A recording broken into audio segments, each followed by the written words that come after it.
Hey folks, thanks for tuning in again. This is the last video interview I have from the ACA, and it directly ties into the video I'm going to do next week, so I wanted to be sure and share it last. I'm going to come in at the end of this video and talk a little bit more about that, so stick around after the interview for just a little bit more from me. But until then, here we go.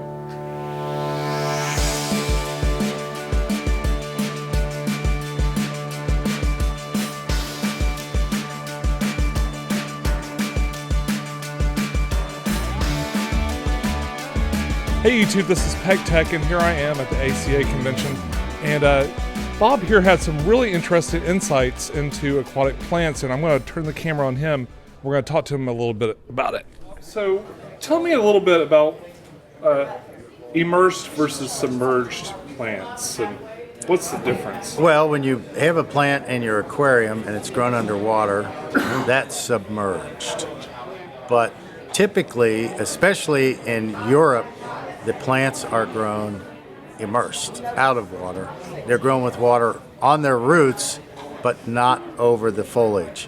This has some big advantages in that the plant does not get algae, snails, it stays clean, it creates a better, stronger cellular structure in the plant for shipping, and it's been done for many years like that in Europe.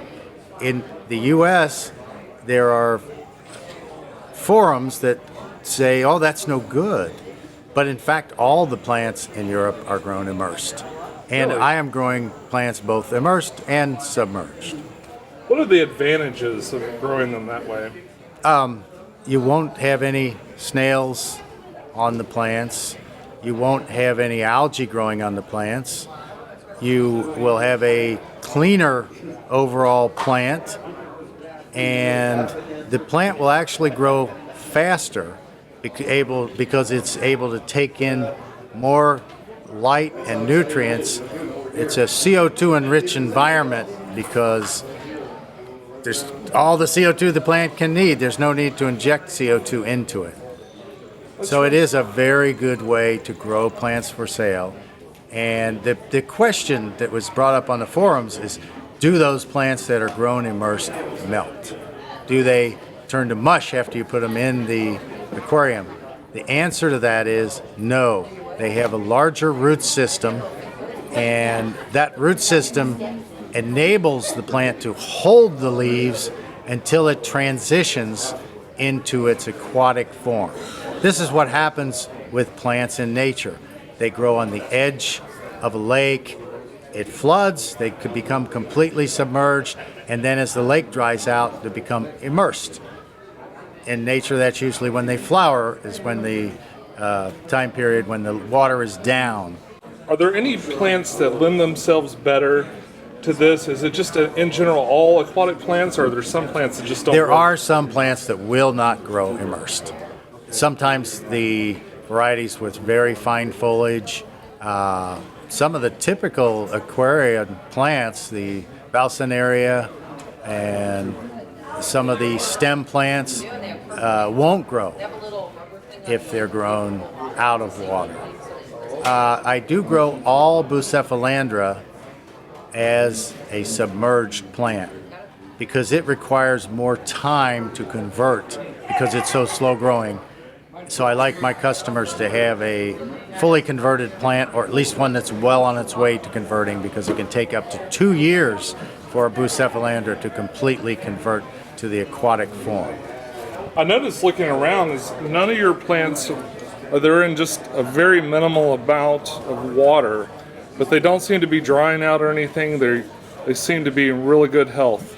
Well, that's maybe from a practical consideration. It's too heavy to carry those trays full of water, but where I'm growing them, the trays are full of water. So in fact, they go through a time period when they are fully submerged, and then as the water level lowers, they become immersed.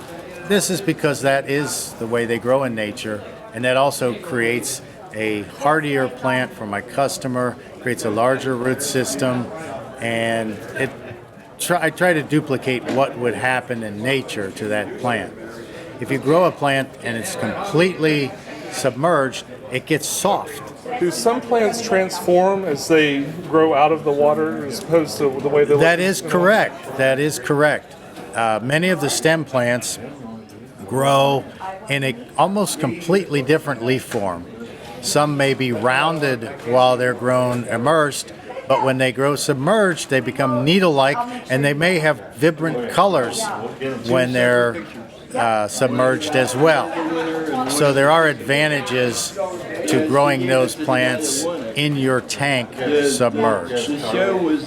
There are also sword plants are another example. Stems were one example. Sword plants are another example. They will actually change shape of the leaf from a rounded shape to a more elongated shape, as well as instead of a purple tone or a light green, they become a dark green or a bright red when they are grown submerged. When you get a plant, do you recommend trimming the roots before you put it in, or do you just put the whole plant in, roots and all? I put the whole plant, roots and all, because those roots are on there storing food for the plant. Some types of plants will grow a new root system as they are submerged. But in the interim, the roots that were growing on the plant immersed will keep the leaves from melting. Thank you very much for talking to me today. Thank you for having me. So, can people find you online if they wanted to buy some plants? Or? Yes, I have a website, shrimpusa.com, and also a Facebook page, shrimpusa.com as well. And I'm available to talk to anytime, virtually. And I'm happy to do one-on-one with people that need help with their aquarium, or especially if they want to buy some plants. Thank you very much, Bob. Have a great day, and I appreciate you talking to me. Thank you. Hey guys, so I overheard that guy talking to some other people at the ACA convention, and I decided that the information he was giving was pretty interesting, and maybe you guys would enjoy it. So I hope you did. That is the last video I have for the ACA convention. I'm looking at some other shows that I'd like to attend. Most of these have been completely off my radar. Like, I never went to clubs, or there aren't any clubs here, and I never really attended any conventions beyond just a couple of things. I mean, last year at Chicago was definitely the biggest one that I've ever attended. The Big Fish deal was a lot of fun, like for completely different reasons. A lot of interpersonal interactions and stuff that made it like really, really interesting. It's strange when you kind of venture out of like being alone in your house, either making videos or reading a book about aquariums or just doing research about these things, and meeting these people that have been in the industry for a really long time. I mean, there's a whole nother level of knowledge and interest level and everything else that goes into this aquarium hobby that you don't get from the books, and you don't get from the magazines or anything like that. So I would encourage you to venture out. If you have a club nearby, or there's a convention happening like within 5 hours of you, venture out and go visit it. Even if it's just a day trip, it is amazing. Like, the people, you'll meet a lot of nice people. You learn a lot about fish, see a lot of different kinds of things. I highly encourage it. What I learned in Chicago is that there's a million things I don't know about the community as a whole. I mean, for the most part, I kind of like, especially when I first started YouTube, I hermited myself away. I didn't watch a lot of other videos. I didn't do anything. I would just like, because you get that thing in your head where you say, oh, well, I can't do a nitrogen cycle video. So-and-so's did one of those, and this guy did one, this guy did one. No. You got to just make your own video. I really didn't want to have my mind polluted by other people's videos, because I wanted to do some original content and stuff. And I think in my mind, at least, it was easier to do that if I wasn't continually having that debate. Like, that guy's already done that, I shouldn't do that. To get that debate out of my head, I just kind of shut myself off, and I didn't watch a ton of other content. I do more and more now. I'll confess, fish videos aren't like, maybe 5 out of 10 videos I watch are about that sort of content. But I have gradually gotten more and more like really good friends on here, on this platform. And I I watch as much because of those friendships as I do because I want to know about this thing or that thing that they're doing. So, of course, I'm interested in what they're doing, but really, you know, a lot of these people, like, if I don't like you as a person, I sure as hell am not going to come in and tune in once or twice a week. Okay, but moving on, I digress. Next week, I'm going to talk about Wabikusa balls. Now, I got a really nice Wabikusa ball from this channel that you probably know really well. He does really good content. He's a really nice guy, and he's starting this business where he's selling these Wabikusa balls. I presume he's making them himself. And he sent me one to try out. And it's actually been a few weeks since he sent it. And I started this little tank. I did a bunch of stuff wrong. That's par for my channel, though. And so I've been putting this video off a little bit, and I'm not 100% like in love with my aquascape here. I'll give you a close-up so you can take a look.